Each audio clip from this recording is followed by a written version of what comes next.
لله رب العالمين والصلاة والسلام على شمس الهداية واليقين أما بعد فأعوذ بالله من الشيطان الرجيم بسم الله الرحمن الرحيم وعلم آدم الأسماء كلها ثم عرضهم على الملائكة فقال أنبئوني بأسماء هؤلاء إن كنتم صادقين صدق الله العظيم.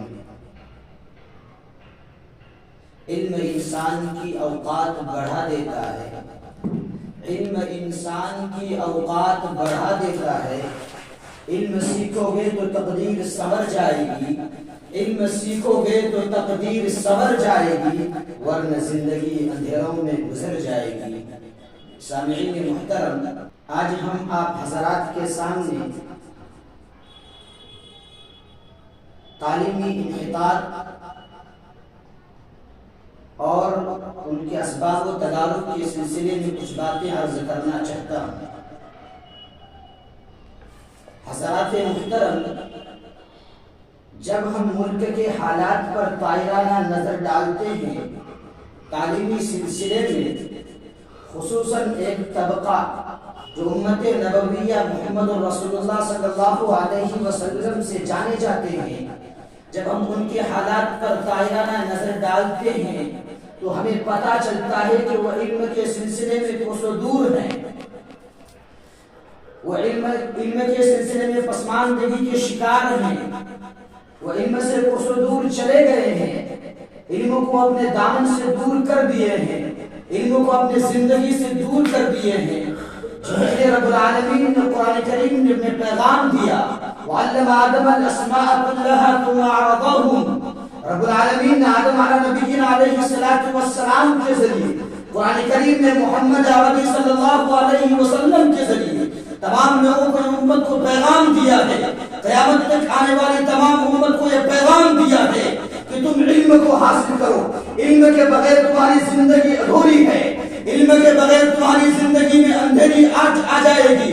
علم تمہیں سوریت تک پہنچا سکتی ہے، علم تمہیں اوج سوریت تک پہنچا سکتا ہے. اگر تم علم حاصل کرو گے تو بلند درجے تک پہنچ جاؤ گے. شاعر نے کیا خوب کہا ہے، علم انسان کی اوقات بڑھا دیتا ہے، علم انسان کی اوقات بڑھا دیتا ہے. علم سیکھو گے تو تقدیر سنور جائے گی، ورنہ زندگی اندھیروں میں گزر جائے گی.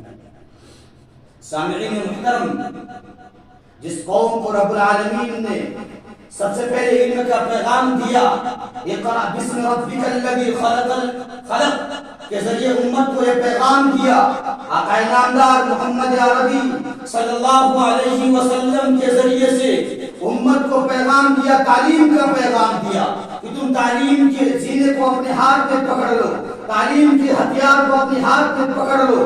اگر تم کامیابی چاہتے ہو، اگر تم کامیابی و کامرانی کے منازل کو حاصل کرنا چاہتے ہو، تم علم کو اپنے ہاتھ سے پکڑ لو.